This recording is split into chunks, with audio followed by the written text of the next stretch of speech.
نحمده ونصلي ونسلم على رسوله الکریم اما بعد۔ عزیزان من، جیسے کہ ہم آپ کو دجال کے متعلق کہ دجال کون ہے تفصیلاً بتا چکے ہیں کہ وہ ایک مخصوص حلیہ رکھنے والا انسان ہوگا۔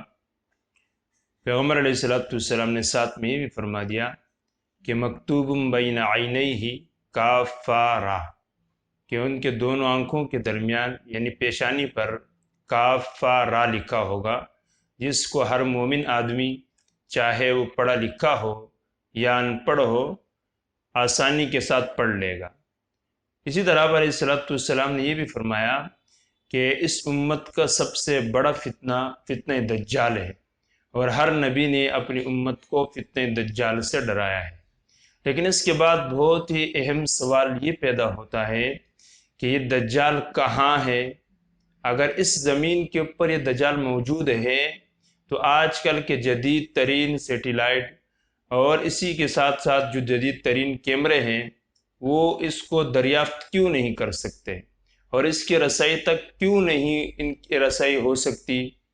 تو ان تمام سوالوں کا جواب تو ہر کسی نے اپنے زاویے کے مطابق دیا ہے۔ کسی نے کہا کہ برمودا ٹرائنگل جو ہے اس کے اندر دجال ہے، جو کہ جدید ترین سائنسدانوں کے لیے یقیناً ایک معمہ بنا ہوا ہے۔ جہاں پر بھی کوئی جدید آلات رکھنے والے جہاز، بحری جہاز یا طیارے جاتے ہیں تو وہی پہ ان کے تمام آلات بیکار ہو جاتے ہیں۔ یہ بات بھی چلو ایک حقیقت تک تو درست ہے، لیکن سب سے مستند اور معتبر بات وہی ہوگی جو پیغمبر مدنی صلی اللہ علیہ وسلم نے ارشاد فرمائی۔ ایک مرتبہ آپ علیہ السلام نماز پڑھا کر اپنے صحابہ اکرام کی طرف متوجہ ہوئے اور تمام صحابہ اکرام سے عرض کیا کہ اپنے اپنے جگہوں پر بیٹھے رہے، کوئی شخص نہ اٹھے۔ تمام کے تمام صحابہ اکرام بیٹھے رہے۔ پھر آپ علیہ السلام مسکرائے اور فرمایا کہ آپ کو معلوم ہے کہ میں نے آپ کو کیوں جمع کیا ہوا ہے، میں نے آپ کو یہاں پر کیوں بٹھایا ہے؟ تو صحابہ اکرام عرض کرنے لگے اللہ اور اس کے رسول ہی جانتے ہیں، ہمیں تو علم نہیں۔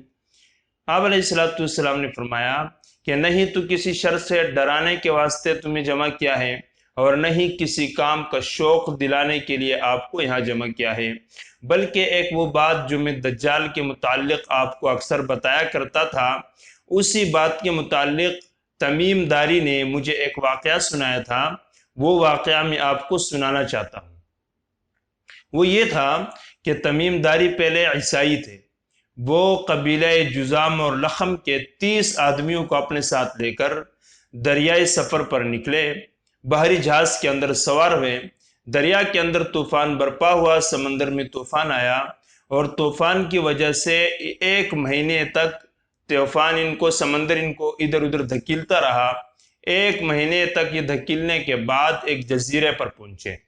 جب ایک جزیرے پر پہنچے تو وہاں پر ان کو ایک کشتی ملی چھوٹی سی، اس کشتی کو لے کر انہوں نے ایک دوسری طرف کا رخ کیا۔ جب یہ وہاں پہنچے تو انہوں نے کیا دیکھا کہ ایک عجیب و غریب قسم کا جانور ہے جو کہ پورے کے پورے بالوں سے بھرا ہوا ہے۔ بالوں کی کثرت کی وجہ سے اس کے اگلے اور پیچھے دونوں حصوں کا کچھ بھی پتہ نہیں چل رہا۔ تمیم داری کہتے ہیں ہم نے کہا تیرا ناس ہو، تو کیا چیز ہے، یہاں پر کیا کر رہا ہے؟ وہ جانور کہنے لگا کہ میں جساسہ ہوں۔ اب یہ کہنے لگے کہ جساسہ کیا چیز ہے؟ تو وہ کہنے لگا کہ وہ خانقاہ کے سامنے ایک بندہ موجود ہے، اندر ایک خانقاہ بنی ہوئی ہے، اس خانقاہ میں ایک شخص موجود ہے اور وہ آپ کا شدت سے انتظار کر رہا ہے، اور آپ کی باتیں سننے کے لیے وہ شخص ترس رہا ہے۔ اگر آپ چلے جائیں اور اس سے باتیں کر لیں تو وہ یقیناً زیادہ خوش ہو جائے گا۔ حضرت تمیم داری کہتے ہیں کہ جب ہم اندر گئے تو اندر کیا دیکھتے ہیں کہ ایک انسان ہے، اور وہ پاؤں گھٹنوں سے لے کر ٹخنوں تک یہ پورا جسم جو ہے لوہے کی زنجیر سے بالکل بندھا ہوا ہے، اور اس کے دونوں ہاتھ گردن کے ساتھ بندھے ہوئے ہیں۔ جب ہم نے اس کو دیکھا تو ہم حیران ہوئے اور کہنے لگا تیرا ناس ہو، تو کون ہے؟ اس نے کہا یہ تو میں آپ کو بعد میں بتاؤں گا، آپ کو پتہ چل جائے گا کہ میں کون ہوں، لیکن اس سے پہلے آپ مجھے بتاؤ کہ آپ کون ہو، کہاں سے آئے ہو، کیا کرتے ہو؟ تو کہنے لگے تمیم داری کہ ہم نے پورا واقعہ اس کو بتایا کہ ہم اسے سمندر کے سفر پر نکلے تھے اور پھر سمندر میں طوفان آیا جس کی وجہ سے ہمیں کنارے پر آ گئے، پھر اس جزیرے کے اندر آئے، اس جانور نے آپ کی طرف ہمیں بھیج دیا۔ اب اس نے کہا چلو میں آپ سے کچھ سوالات کرتا ہوں، مجھے ان کے جواب دیجئے۔ پہلا سوال اس نے یہ کیا کہ بیسان کا جو نخلستان ہے اس کے درختوں کے اوپر پھل آتے ہیں یا نہیں؟ اس چیز کے متعلق مجھے بتاؤ کہ اس کے درختوں کے اوپر پھل آتے ہیں یا نہیں۔ لیکن یاد رکھیے کہ بیسان کا جو نخلستان ہے یہ فلسطین کے اندر واقع ہے۔ فلسطین کے اندر ایک مقام، ایک جگہ کا نام ہے، اور اس کو مشہور صحابی حضرت شرحبیل رضی اللہ تعالی عنہ نے سیدنا عمر فاروق رضی اللہ تعالی عنہ کے دور خلافت کے اندر سب سے پہلے فتح کیا تھا، اور یہ وہ باغ ہے کہ اس کے اندر بہت زیادہ کھجوروں کے پھل آیا کرتے تھے کسی زمانے میں۔ اب محققین کی تحقیق یہ ہے کہ آج کل وہاں پر کوئی کھجورے کوئی پھل وغیرہ نہیں ہوتے۔ بہرحال پہلا سوال اس نے کیا دجال نے کہ مجھے بیسان کے نخلستان کے متعلق بتاؤ کہ ان کے درختوں پر پھل آتے ہیں یا نہیں۔ تمیم داری رضی اللہ تعالیٰ عنہ کہتے ہیں کہ ہم نے کہا کہ ہاں بہت زیادہ کثرت میں پھل ہوتے ہیں وہاں پہ۔ پھر دوسرا سوال اس نے کیا کہ آپ مجھے جہل تبریہ کے بارے میں بتاؤ کہ اس کا پانی خشک ہو چکا ہے یا نہیں۔ جہل تبریہ کے بارے میں یاد رکھیے کہ یہ اسرائیل کے مشرق میں واقع ایک جھیل ہے، اور اس کی لمبائی تقریباً 23 کلومیٹر ہے، اور اس کی چوڑائی تقریباً 13 کلومیٹر ہے، اور اس کی گہرائی اندازے کے مطابق 157 فٹ اس کی گہرائی ہے۔ اس کے پانی کے متعلق پوچھا کہ اس کا پانی ہے یا خشک ہو چکا ہے، تو تمیم داری کہتے ہیں کہ ہم نے ان سے کہا کہ اس کا پانی تو ہے، کافی تعداد میں بہت زیادہ ہے، خشک نہیں ہوا۔ تیسرا سوال اس نے کیا چشمہ زغر کے بارے میں کہ چشمہ زغر کا جو پانی ہوتا ہے اس سے لوگ اپنے کھیتوں کو سیراب کرتے ہیں یا نہیں۔ اب تمیم داری کہتے ہیں کہ چشمہ زغر کا پانی کے متعلق ہم نے کہا کہ ہاں لوگ اس سے اپنے مویشیوں کو بھی پانی پلاتے ہیں، کھیتوں کو بھی سیراب کرتے ہیں۔ چشمہ زغر کے بارے میں یاد رکھیے گا کہ حضرت لوط علیہ السلام کی 2 صاحبزادیاں تھیں۔ ایک صاحبزادی کا نام زغر تھا۔